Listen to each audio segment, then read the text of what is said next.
Madame Tayati Mezani Hayet, députée FFS, membre de la Commission des finances et budget.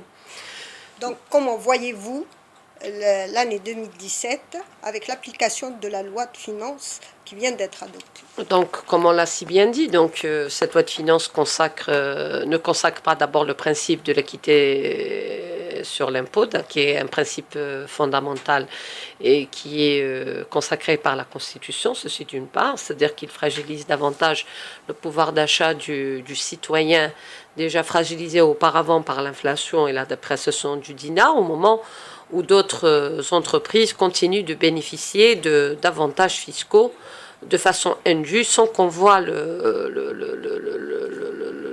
ces avantages sur leur impact sur la création des richesses et des emplois.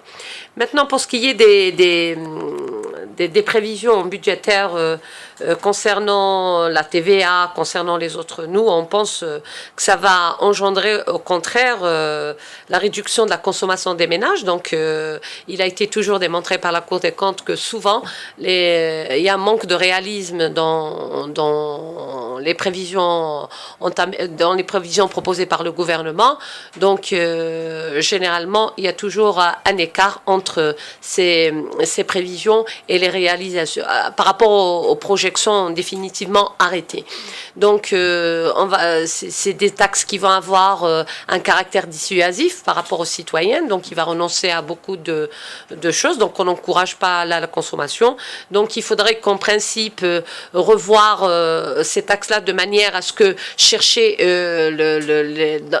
les taxes dans l'aisance financière, dans l'informel, qu'on devrait cadrer, ce phénomène qui a toujours été le virus du sida de notre économie, trouver des moyens comment le rendre vers la sphère réelle, et puis aller vers les grosses fortunes, aller vers l'IBS, d'autres, les restes à recouvrer, c'est-à-dire que si au moins on voulait vraiment pallier à ce déficit, on aurait fait quand même des vérifications sur le terrain convenablement, puisqu'on est dans un système déclaratif et que le fisc procède à une réforme dans le fond. Il y a beaucoup de commerçants, on a constaté que beaucoup de commerçants, après l'extinction du régime préférentiel, ils ne viennent pas déclarer. Donc, on aurait pu aller vers toute... dans ce domaine, pour pouvoir pallier à ce déficit. Maintenant que les citoyens, c'est lui qui doit payer toutes ces conséquences, il nous semble que nous, partis politiques, qu'il faudrait revoir ça, que nous, on plaide toujours pour l'économie de marché, sociale du marché. Voilà. Est-ce qu'à votre avis, on y va droit à une crise sociale et je ne dirais pas qu'on va aller vers crise sociale tant que maintenant les subventions existent, tant que les transferts sociaux existent, on ne va pas aller vers une crise sociale maintenant. Mais c'est-à-dire qu'après l'épuisement de nos ressources, notamment que le fonds de régulation des recettes s'est complètement éteint, et donc il faudra aller vers d'autres ressources, réfléchir à d'autres ressources, et ce n'est pas de cette manière avec des replâtrages qu'on pourrait aboutir à des ressources vraiment viables.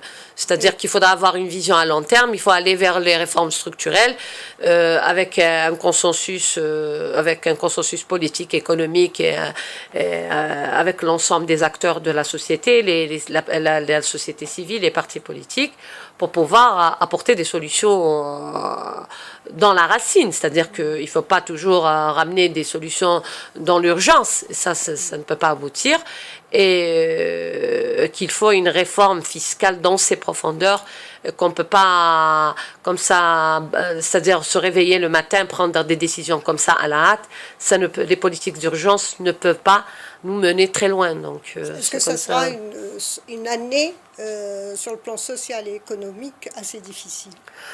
Bon, ça va être difficile certainement, mais comme je vous l'ai dit, tant qu'il y a les transferts sociaux, tant qu'il y a les subventions, ça reste c'est mitigé, donc dans le sens où c'est dans l'avenir que le problème va se poser davantage. D'ici 2019 peut-être? 19 possible, oui, parce que la limite pour ce qui est de l'année 2017, et encore, comme je vous ai dit, les prévisions dans notre pays n'ont jamais été des prévisions qui se rapprochent de la réalité. Donc, par rapport aux projections définitivement arrêtées, il demeure qu'il y ait un écart assez important. Donc, ce sont les jours qui vont nous le démontrer. À la limite, nous aussi, on ne peut pas savoir ce qui va se passer. Donc, Ok, merci. voilà. Mais je vous remercie.